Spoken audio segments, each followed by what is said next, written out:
శ్రీ సూక్తి channel వీక్షిస్తున్న వారందరికీ నమస్కారం అండి. ఒకసారి తండ్రి కొడుకులిద్దరూ కలిసి పార్కులో నడుస్తూ మాట్లాడుకుంటూ ఉదయపు గాలిని ఆస్వాదిస్తున్నారు. వారిద్దరూ పార్కులో చాలాసేపు నడుస్తూ దూరం వచ్చేశారు.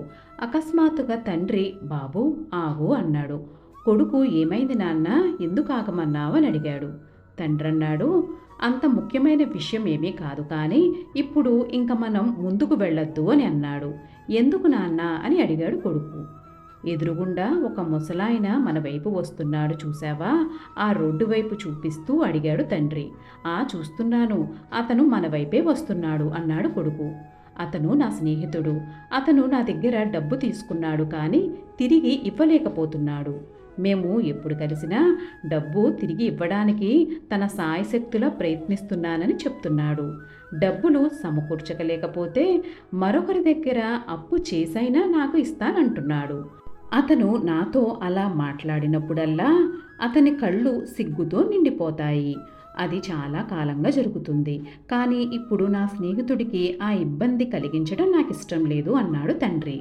దానికి కొడుకు, నాన్న, మీ స్నేహితుడిని ఇబ్బంది పెట్టకూడదనుకుంటే మీకు అతని వద్ద ఆ డబ్బు తీసుకోవడం ఇష్టం లేదు, కాబట్టి మీరు అతనికి ఇచ్చిన డబ్బుని బహుమానంలా స్వీకరించమని చెప్పవచ్చు కదా అని అన్నాడు. కొడుకు మాటలు విన్న తండ్రి ఇలా అన్నాడు, నేను నా స్నేహితుడితో ఈ విషయం ముందే చెప్పాను, నాకు డబ్బు తిరిగి ఇవ్వక్కర్లేదు అని. ఈ డబ్బుని మీరు బహుమతిగా స్వీకరించండి అని నేను చెప్పాను. కానీ నా స్నేహితుడు అది విని చాలా బాధపడ్డాడు. చాలా బాధగా బరువెక్కిన హృదయంతో ఇలా అన్నాడు, నేను బిచ్చగాడిని కాదు, మీ స్నేహితుడిని. మీరు నాకు అవసరమైనప్పుడు డబ్బు ఇచ్చారు.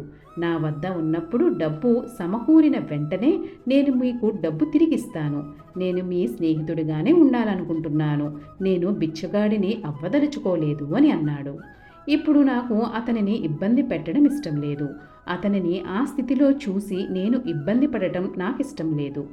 అందుకే మనం ఇటువైపు వెళ్లకుండా వేరే మార్గంలో నుండి వెళదామని అన్నాడు. కొడుకు, నాన్న, మీరు చాలా మంచివారు. సాధారణంగా అప్పు తీసుకున్నవారు అప్పిచ్చిన వారి నుండి తప్పించుకోవడానికి ప్రయత్నిస్తారు. కానీ మీరు మీ స్నేహితుడిని ఇబ్బంది నుండి రక్షించాలనుకుంటున్నారు. నేను మీ గురించి గర్వపడుతున్నాను నాన్న. నేను కూడా మీలాగే ఎదగాలని కోరుకుంటున్నాను అని అన్నాడు. దయగల ఉదార హృదయం ఇతరులకు మొదటి స్థానం ఇస్తుంది. అపరిచితుల వల్లనైనా కలిగే అసౌకర్యం లేదా మనం చేసే త్యాగం గురించి ఆలోచించదు. ఎందుకంటే ఇతరులకు సహాయం చేయడం అనేది మానవుల అసలైన లక్షణం. మనల్ని మానవులుగా మార్చే 2 ముఖ్యమైన లక్షణాలు ఏమిటి అంటే, ఇతరుల పట్ల ఔదార్యం, ఇతరుల పట్ల దయతో కరుణతో కూడిన మన వైఖరి. సర్వం శ్రీకృష్ణార్పణమస్తు.